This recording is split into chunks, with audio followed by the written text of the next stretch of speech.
Well, the probe of the dualization of the East-West Road project is to ascertain whether the 270 billion naira so far spent on it has been going in the right direction.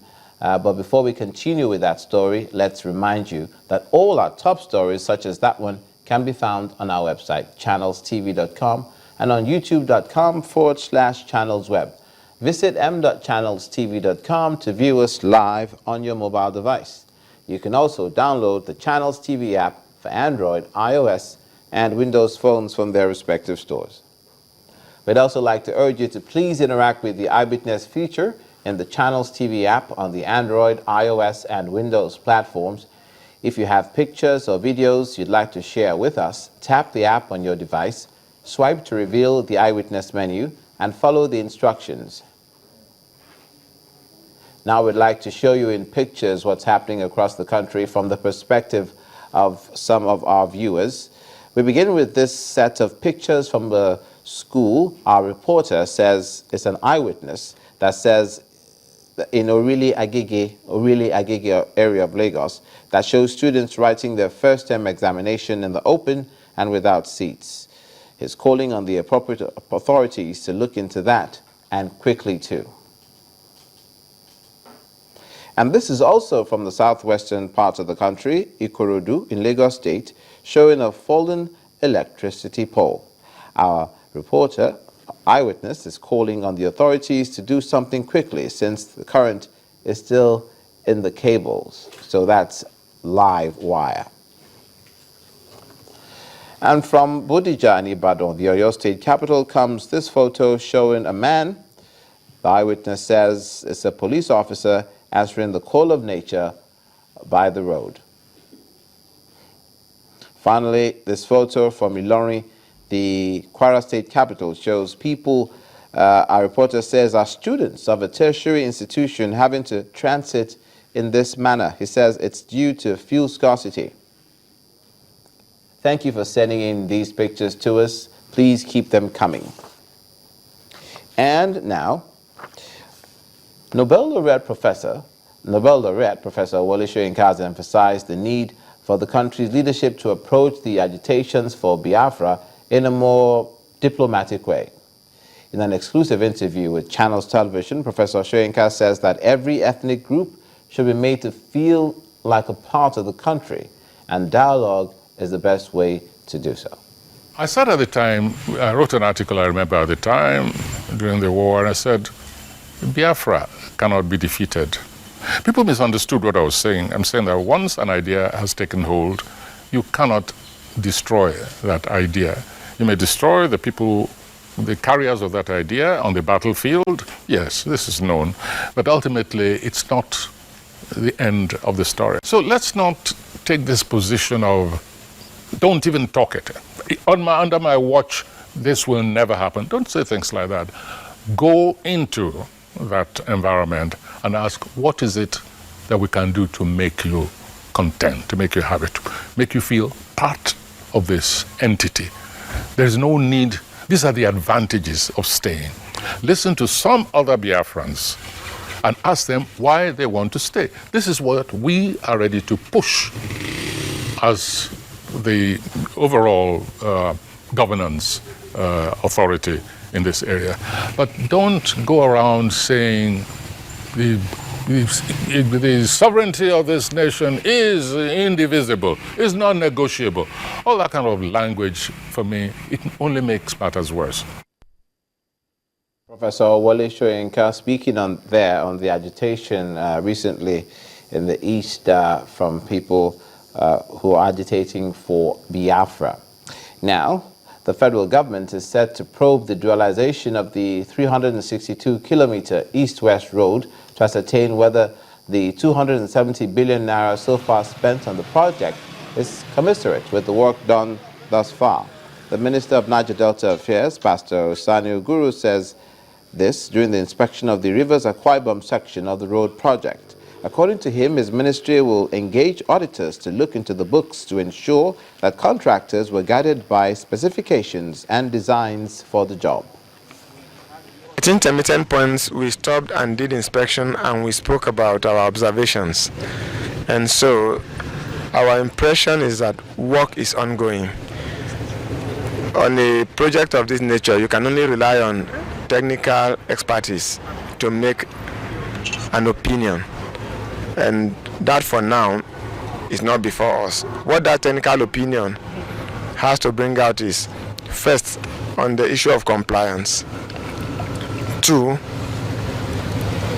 specificity of technical specifications in respect of dimensions and other technical details. And so that opinion will come by the time they inform us that they have finished the road, and we have got a report from the technical team we intend to institute to assess what has been done. We are anxious to make use of this road. A project that started in 2006 up to 2015 is already more than late. So for our want is more than necessary. Extremely urgent. And I believe the contractors need to be conscious of this. And now to a couple of stories involving a fire outbreak, tragically, that occurred in two different states, two different incidents. And the first one that we're reporting now, the one in Anambra State at the shoe line of Ochanja Market, Onitsha, which claimed a life, injured another, and destroyed goods and property worth millions of naira. The cause of the fire incident, which occurred and started around 5 p.m. yesterday, is still not known.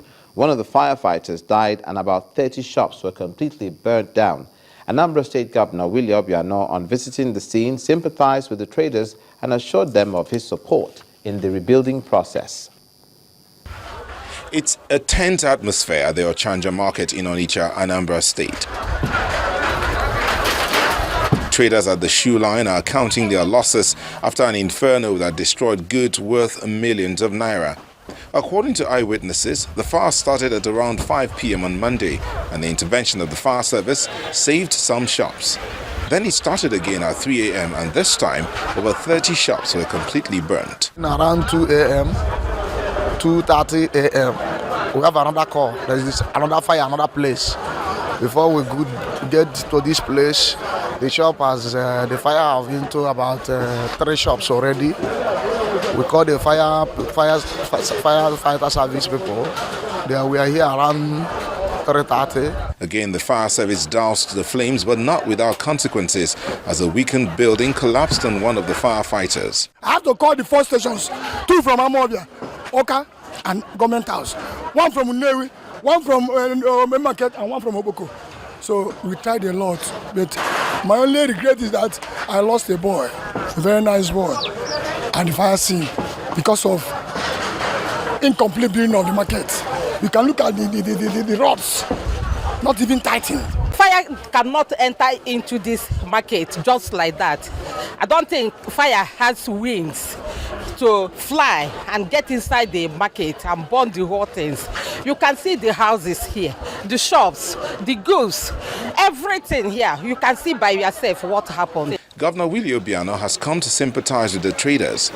He, like everyone else, is eager to find out what happened the night the fire began. We are going to set up a tribunal of inquiry to determine the cause of the fire and provide solution to that. I've also promised the market another fire truck to be situated around here. I thank the firemen immensely for their great work. Because of their quick intervention, many shops here were saved. After calming the traders, Governor Obiano headed to Menax Hospital to see the injured victim, Sunday Obiora.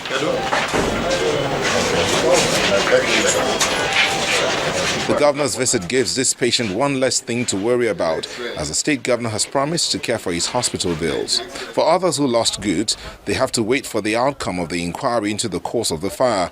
And while they wait, the state government has appealed to them to be part of the rebuilding process. And a petrol station has caught fire, destroying nearly 3 million naira worth of cash and material in Ilorin, the Kwara State capital. According to an eyewitness, the fire started around 8:30 this morning from an electric wire spark at a generator room where it spread to the main office of the petrol station.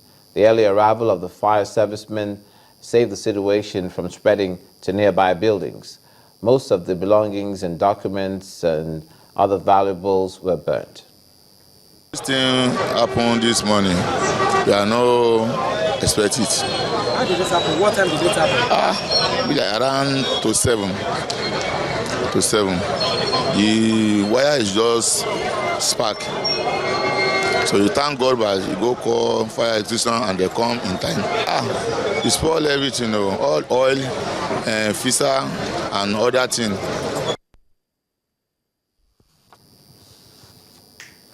From there, a standoff between the Edo State government and the Edo State Tipper Drivers Association. Stay with us.